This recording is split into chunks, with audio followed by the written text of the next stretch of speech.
Hello friends, എല്ലാവർക്കും പുതിയൊരു വീഡിയോയിലേക്ക് സ്വാഗതം. ഇന്ന് ഞാൻ ചെയ്യാൻ പോകുന്ന ഒരു ബട്ടർഫ്ലൈ ചിക്കൻ്റെ റെസിപ്പിയാണ്. അപ്പോൾ നിങ്ങൾ വീഡിയോ കണ്ടിട്ട് ഇഷ്ടപ്പെടുകയാണെങ്കിൽ ഒന്ന് ലൈക്ക് ചെയ്തേക്കണേ. അതുപോലെ ആദ്യമായിട്ട് ചാനൽ കാണുന്നവരുണ്ടെങ്കിൽ ഒന്ന് സബ്സ്ക്രൈബും കൂടെ ചെയ്തിട്ട് സപ്പോർട്ട് ചെയ്യണേ. അപ്പോൾ നമുക്ക് വീഡിയോയിലോട്ട് പോകാം. അപ്പോൾ നമുക്ക് ബട്ടർഫ്ലൈ ചിക്കൻ ഉണ്ടാക്കാൻ തുടങ്ങാം. അപ്പോൾ അതിനായിട്ട് ഞാനിപ്പോൾ ഇവിടെ ഒരു 300 ഗ്രാം ചിക്കൻ കഴുകി ക്ലീനാക്കി എടുത്ത് വെച്ചിട്ടുണ്ട്. പിന്നെ ഞാൻ ഇതധികം വലിയ പീസായിട്ടൊന്നുമല്ല കട്ട് ചെയ്ത് വെച്ചിരിക്കുന്നത്, ചെറിയ ചെറിയ പീസാക്കിയിട്ടാണ് എടുത്തിരിക്കുന്നത്. ഇനി നമുക്ക് ആദ്യം ഈ ചിക്കൻ ഒന്ന് മാരിനേറ്റ് ചെയ്ത് വെക്കണം. അപ്പോൾ ഇതിനായിട്ട് ആദ്യം ഇതിലേക്ക് നമുക്കൊരു 1.5 ടീസ്പൂൺ ജിഞ്ചർ ഗാർലിക് പേസ്റ്റ് ഇട്ട് കൊടുക്കാം. ഇനി ഇതിൻ്റെ കൂടെ നമുക്ക് 1 ടേബിൾ സ്പൂൺ തൈര് ഒഴിച്ചു കൊടുക്കാം. ഇതിലേക്ക് നമുക്കിനി പൊടികളും കൂടി ഇട്ട് കൊടുക്കാം. ആദ്യം ഒരു 1/4 ടീസ്പൂൺ മഞ്ഞൾപ്പൊടി, പിന്നെ 1 ടേബിൾ സ്പൂൺ പിരിയമുളക് പൊടി.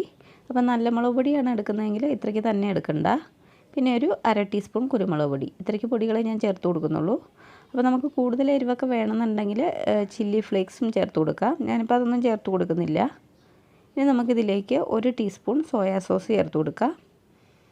ഇതിൻ്റെ കൂടെ തന്നെ ഒരു 2 ടേബിൾ സ്പൂൺ കോൺഫ്ലവറും കൂടെ ചേർത്ത് കൊടുക്കാം. നമ്മുടെ ചിക്കൻ ഒന്ന് ക്രിസ്പി ആയിട്ട് കിട്ടാൻ വേണ്ടിയിട്ടാണ് നമ്മൾ കോൺഫ്ലവർ ചേർത്ത് കൊടുക്കുന്നത്. ഇനി നമുക്കിതിലേക്കൊരു അരമുറി നാരങ്ങയുടെ നീരും കൂടെ ചേർത്ത് കൊടുക്കാം.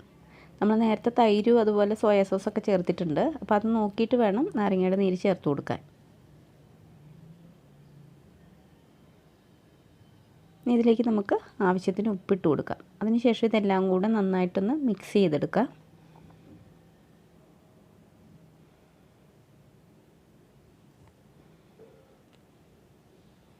ഇനി ഇതിലേക്ക് നമുക്ക് വളരെ ചെറുതായിട്ട് അരിഞ്ഞു വെച്ചിരിക്കുന്ന കുറച്ച് കറിവേപ്പിലയും കൂടെ ചേർത്ത് കൊടുക്കാം. എന്നിട്ട് ഇതെല്ലാം കൂടെ നന്നായിട്ടൊന്ന് മിക്സ് ചെയ്യാം.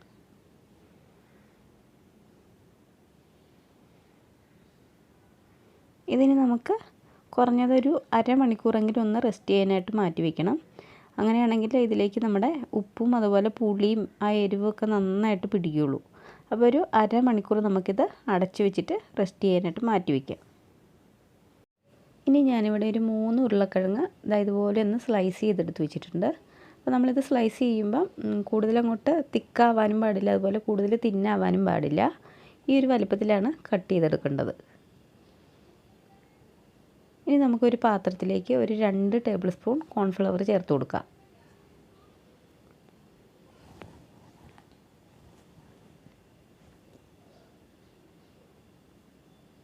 ഇതിലേക്ക് ഇനി നമുക്ക് ഒരു നുള്ള് ഉപ്പ് ചേർത്ത് കൊടുക്കാം.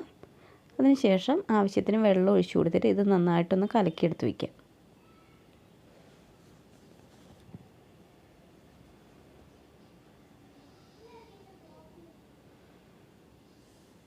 ഈ ഒരു പാകത്തിന് മതി.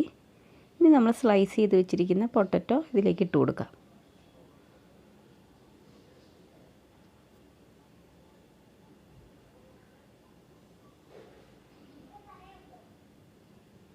ഇനി നമുക്കിതിലേക്ക് കുറച്ച് ടൂത്ത് പിക്ക് ആവശ്യമുണ്ട്. അപ്പോൾ ടൂത്ത് പിക്ക് ഇല്ലെങ്കിൽ പകരം കുറച്ച് ഈർക്കിൽ ഇതുപോലെ ഒന്ന് കട്ട് ചെയ്തെടുത്താൽ മതി.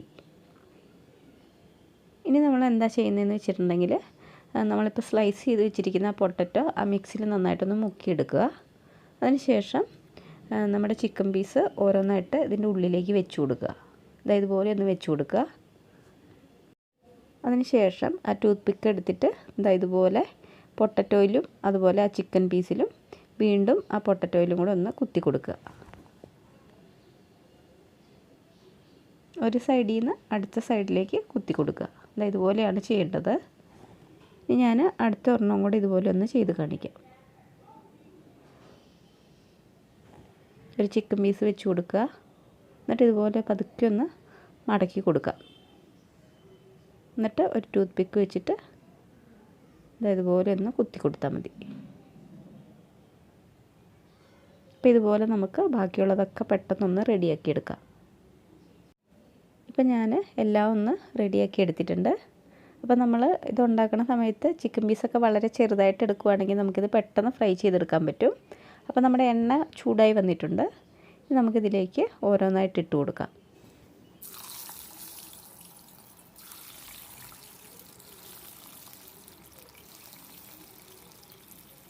അപ്പോൾ തീ നമ്മൾ മീഡിയം ഫ്ലെയിമിൽ വെച്ച് കൊടുക്കണം. ഹൈ ഫ്ലെയിമിൽ ഇട്ട് കൊടുക്കാൻ പാടില്ല. ഹൈ ഫ്ലെയിമിൽ ഇട്ട് കൊടുത്തിട്ടുണ്ടെങ്കിൽ ചിക്കനൊന്നും വെന്ത് കിട്ടില്ല. പെട്ടെന്ന് അങ്ങോട്ട് ഫ്രൈ ആയി വരും, പക്ഷേ ഉള്ളൊന്നും വെന്തിട്ടുണ്ടാവില്ല. നമുക്ക് ഇടയ്ക്ക് ഇതുപോലെ ഒന്ന് തിരിച്ചു മറിച്ച് ഇട്ട് കൊടുക്കാം. അപ്പോൾ ഇത് ഫ്രൈ ആവാൻ ഏകദേശം ഒരു 7-8 മിനിറ്റോളം വന്നിട്ടുണ്ട്. അപ്പോൾ നമ്മൾ കുറച്ച് ടൈം എടുത്തിട്ട് തന്നെ ഇത് ഫ്രൈ ചെയ്തെടുക്കണം, അല്ലെങ്കിൽ ഇതിൻ്റെ ഉൾഭാഗം ഒന്നും വെന്ത് കിട്ടില്ല. ഇതിപ്പോൾ ഫ്രൈ ആയി വന്നിട്ടുണ്ട്. ഇതിന് നമുക്കൊരു പാത്രത്തിലേക്ക് കോരി മാറ്റാം. അപ്പോൾ ഇതേപോലെ തന്നെ നമുക്കിനി ബാക്കിയുള്ളതൊക്കെ ഒന്ന് റെഡിയാക്കി എടുക്കാം. അപ്പോൾ ഞാൻ എല്ലാം ഒന്ന് ഫ്രൈ ചെയ്തെടുത്തിട്ടുണ്ട്. അപ്പോൾ നമ്മുടെ ബട്ടർഫ്ലൈ ചിക്കൻ ഇവിടെ റെഡി ആയിട്ടുണ്ട്. പിന്നെ നമ്മളിത് ഫ്രൈ ചെയ്യുന്ന സമയത്ത് ചിക്കൻ വളരെ ചെറിയ പീസാണെങ്കിൽ നമുക്കിത് പെട്ടെന്ന് ഫ്രൈ ചെയ്തെടുക്കാൻ പറ്റും. അപ്പോൾ അതിനനുസരിച്ച് വേണം നമ്മൾ പൊട്ടറ്റോ സ്ലൈസ് ചെയ്തെടുക്കുന്നതും. ഇപ്പോൾ വലിയ പീസായിട്ടാണ് നമ്മൾ ചിക്കൻ എടുക്കുന്നതെങ്കിൽ അതിനനുസരിച്ച് പൊട്ടറ്റോയുടെ സ്ലൈസും വലുതാക്കി എടുക്കണം. ഇനി ഞാനതൊന്ന് മുറിച്ച് കാണിക്കാം. കണ്ടില്ലേ, അതിൻ്റെ ഉൾഭാഗമൊക്കെ നന്നായിട്ട് വെന്ത് കിട്ടിയിട്ടുണ്ട്. അപ്പോൾ നിങ്ങൾക്ക് ഈ വീഡിയോ ഇഷ്ടപ്പെട്ടിട്ടുണ്ടെങ്കിൽ പ്ലീസ് ഒന്ന് ലൈക്ക് ചെയ്യുക. അതുപോലെ ആദ്യമായിട്ട് എൻ്റെ ചാനൽ കാണുന്നവരുണ്ടെങ്കിൽ ഒന്ന് സബ്സ്ക്രൈബും കൂടി ചെയ്തിട്ട് സപ്പോർട്ട് ചെയ്യുക. അപ്പം മറ്റൊരു വീഡിയോയുമായി കാണുന്നവരെ ബൈ.